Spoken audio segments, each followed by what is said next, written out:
Hello students, welcome to my channel.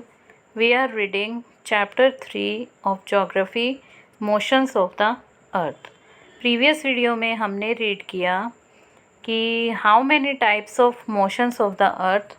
तो we have read about two types of motion. First is rotation and second is revolution. तो previous video में हमने rotation के बारे में read किया and rotation से कैसे days और night बनते हैं इसके बारे में भी हमने रीड किया और little bit we have read about revolution also कि रेवोल्यूशन क्या होता है. Revolution the motion of the earth around the sun in its orbit और fixed path is called revolution. Earth का सन के चारों ओर फिक्स्ड पाथ पर या ऑर्बिट पर मूव करना रेवोल्यूशन कहलाता है. And it takes 365:1/4 days to revolve around the sun. और जो अर्थ है वो 365:1/4 days लेती है और सन के चारों ओर रिवॉल्व करने में. और इसमें हम 365 डेज़ को कंसीडर करते हैं और जो 1/4 डे मीन्स जो 6 आवर्स हैं उसको हम नेक्स्ट 4 ईयर्स में ऐड कर देते हैं. तो जब इन 6 आवर्स को नेक्स्ट 4 ईयर्स में ऐड किया जाता है तो 1 डे बन जाता है और ये 1 डे फरवरी के 28 डेज़ की बजाय 29 डेज़ को लिए जाते हैं. तो इससे फरवरी में एक दिन इंक्रीज़ हो जाता है और 28 डेज़ की बजाय 4 ईयर्स के बाद फरवरी में 29 डेज़ हो जाते हैं जिसको लीप ईयर कहा जाता है. और जब लीप ईयर होता है तो उसमें टोटल नंबर ऑफ़ डेज़ बनते हैं 366 और ये लीप ईयर हर 4 ईयर्स के बाद आता है. और इसमें हमने रीड किया कि जो अर्थ है वो सन के चारों ओर इलिप्टिकल ऑर्बिट में मूव करती है. ये देखिए जैसे कि डायग्राम में दिख रहा है कि जो अर्थ है वो सन के चारों ओर इलिप्टिकल ऑर्बिट में मूव करती है. इलिप्टिकल ऑर्बिट का मतलब जो यहाँ से यहाँ तक का डिस्टेंस है सन अर्थ का वो ज़्यादा है और जो यहाँ से यहाँ तक का डिस्टेंस है अर्थ का वो कम है. तो इसका मतलब जो अर्थ रिवॉल्व करती है सन के चारों ओर वो इलिप्टिकल ऑर्बिट में मूव करती है. अब आज हम इसमें रीड करेंगे सीजन्स के बारे में कि रेवोल्यूशन के कारण कैसे सीज़न बनते हैं. तो a year is usually divided into summer, winter, spring and autumn seasons.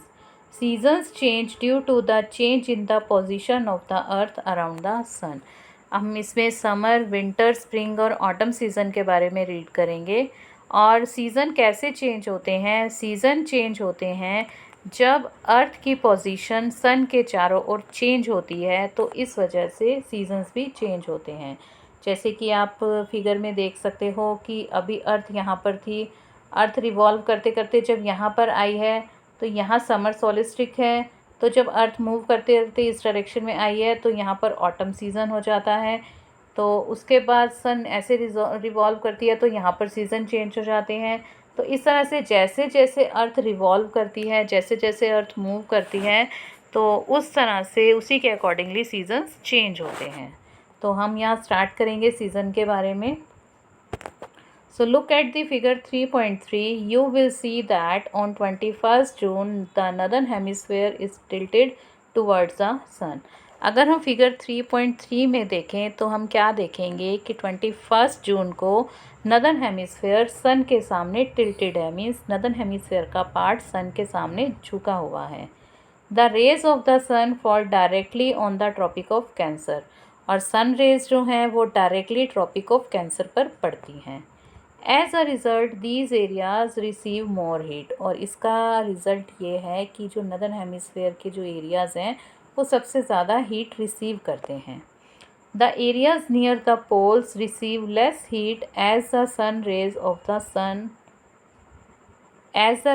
The sun are slanting. और जो दूसरे पोल्स हैं, दूसरे पोल्स के जो पास जो एरियाज़ हैं वहाँ पर हीट कम रिसीव होती है क्योंकि उन एरियाज़ में सन की रेज स्लैंटिंग पड़ती है.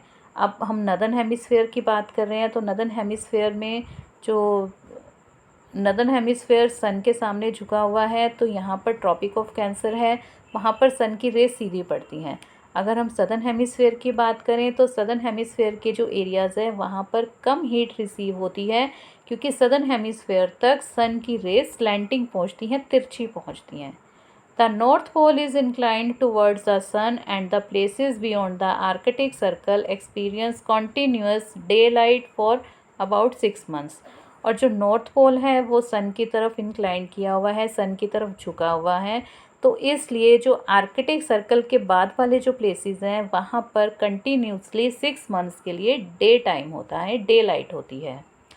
Since a large portion of the northern hemisphere is getting light from the sun, it is summer in the regions north of the equator। अब जो नदर्न हेमिस्फेयर का बहुत बड़ा पोर्शन है वहाँ पर सन की लाइट रिसीव होती है, और नदर्न हेमिस्फेयर के इन रीजन में इक्वेटर के बाद, इक्वेटर के ऊपर जो नॉर्थ पार्ट आता है उन रीजन में गर्मियों का मौसम होता है, मतलब समर सीज़न होता है। The longest day and the shortest night at these places occur on 21 जून। और जो सबसे बड़ा दिन और सबसे छोटी रात जो होती है इन प्लेसेस में वो 21 जून को होती है। At this time in the southern hemisphere all these conditions are reversed। और इसी समय में सदर्न हेमिस्फेयर में ये सभी कंडीशंस रिवर्स हो जाती हैं, उल्टी हो जाती हैं। It is winter season there. अब सदर्न हेमिस्फेयर में इस समय पर विंटर सीजन होगा। The nights are longer than the days. जो नाइट्स होंगी सदर्न हेमिस्फेयर में वो दिन की बजाय बड़ी होंगी। This position of the earth is called the summer solstice. और इस अर्थ की इस पोजिशन को समर सोलिस्टिस कहा जाता है। देखिए हम डायग्राम से भी समझते हैं इसको। ये देखिए ये 21 जून है। 21 जून को समर सोलिस्टिक कहा जाता है।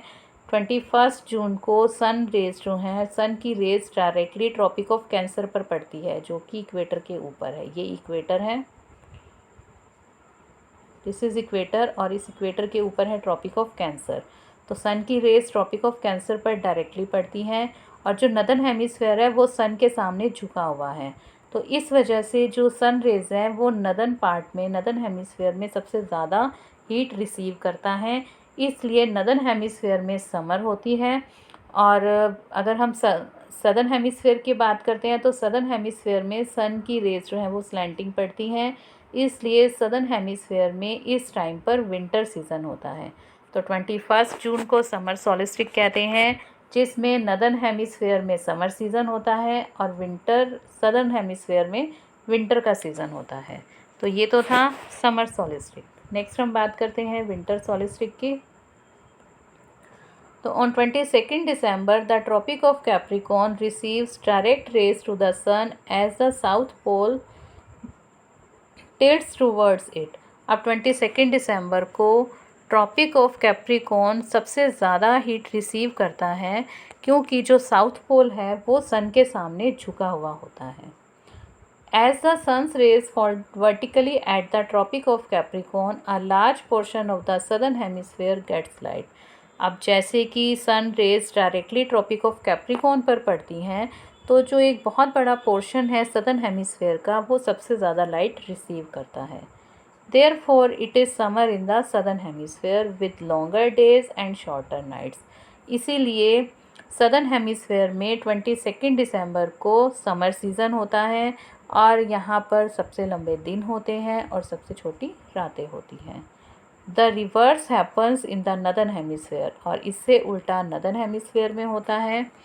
This position of the earth is called the winter solstice. और अर्थ की इस पोजीशन को विंटर सोलिस्टिक कहा जाता है।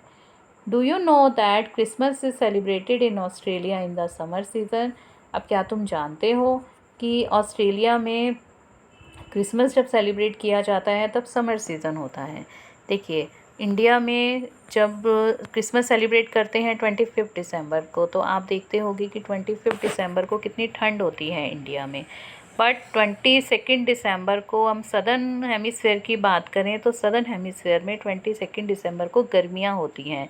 इसलिए ऑस्ट्रेलिया में जब क्रिसमस सेलिब्रेट किया जाता है दिसंबर में, तो उस टाइम पर समर सीज़न होता है ऑस्ट्रेलिया में। तो देखिए यहाँ हम डायग्राम से भी समझते हैं।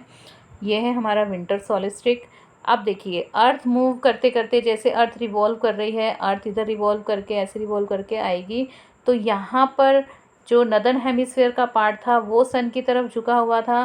बट जब सन इस डायरेक्शन, अर्थ जब इस डायरेक्शन में आती है तो अर्थ का जो सदर्न हेमिस्फेयर है वो पार्ट सन की तरफ ज़्यादा झुका हुआ होता है। तो अगर हम 22 दिसंबर की बात करते हैं, विंटर सोलिस्टिस की बात करते हैं, तो सन रेज जो हैं वो ट्रॉपिक ऑफ कैप्रिकॉर्न पर सीधी पड़ती हैं। अब ट्रॉपिक ऑफ कैप्रिकॉर्न कहाँ है? ट्रॉपिक ऑफ कैप्रिकॉर्न आता है सदर्न हेमिस्फेयर में, और जो साउथ पोल है वो भी सन के सामने झुका हुआ है। तो इसका मतलब जो सदर्न हेमिस्फेयर है वहाँ पर सन की रेज ज़्यादा पड़ रही हैं, यहाँ सदर्न हेमिस्फेयर में जो सन रेज हैं वो डायरेक्ट पड़ती हैं, तो यहाँ पर गर्मियों का मौसम होता है 22 दिसंबर को।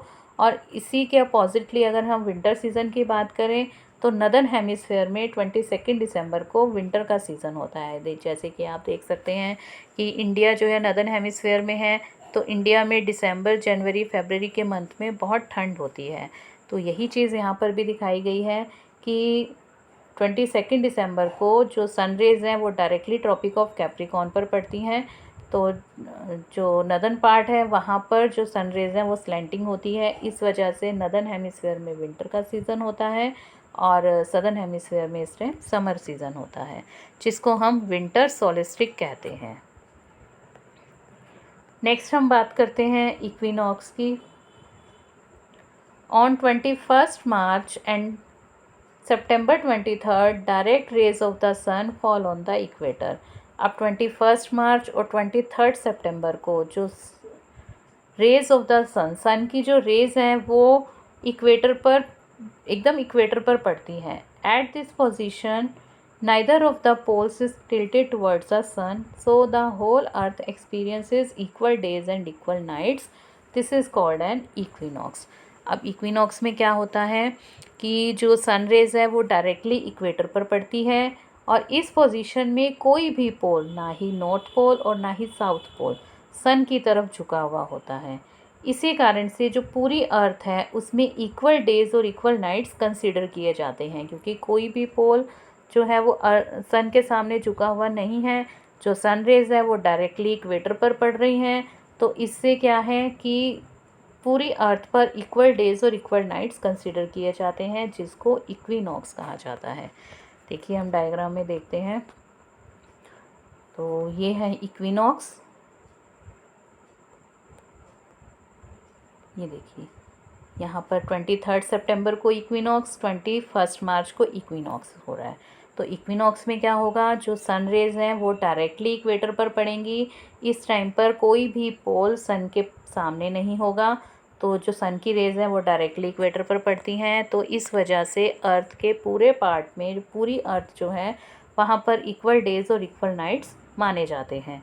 और अगर हम 23 सितंबर की बात करें तो 23 सितंबर में नदर्न हेमिस्फेयर में ऑटम सीज़न होता है और सदर्न हेमिस्फेयर में स्प्रिंग सीज़न होता है। आप देखोगे कि सितंबर के मंथ में इंडिया में ऑटम सीज़न चल रहा होता है, और 21 मार्च की अगर हम बात करें तो नदर्न हेमिस्फेयर में स्प्रिंग सीज़न होता है और सदर्न हेमिस्फेयर में ऑटम सीज़न होता है। मतलब ये एक दूसरे के अपोजिटली चलते हैं कि मार्च में जो है इंडिया में स्प्रिंग सीज़न हो जाता है, बसंत ऋतु आती है, नए नए फूल उगने लगते हैं, नए नए पौधे उगने लगते हैं।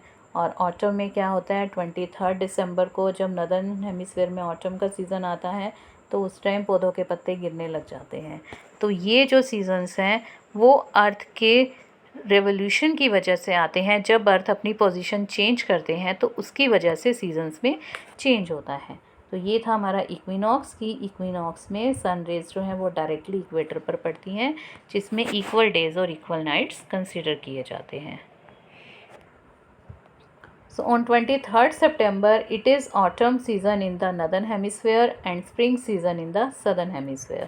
तो 23rd सितंबर को नदर्न हेमिस्फेयर में ऑटम का सीज़न होता है और सदर्न हेमिस्फेयर में स्प्रिंग सीज़न होता है। And the opposite in the case of 21 मार्च, और 21 मार्च को इसके अपोजिटली हो जाता है। तो 21 मार्च को when it is spring in the northern hemisphere and autumn in the southern hemisphere. 21 मार्च को नॉर्दर्न हेमिस्फेयर में स्प्रिंग का सीज़न होगा और सदर्न हेमिस्फेयर में ऑटम सीज़न होगा। तो ये सीज़न्स थे 4 जो कि अर्थ की पोजीशन चेंज करने की वजह से सीज़न्स में भी चेंजेस होते हैं।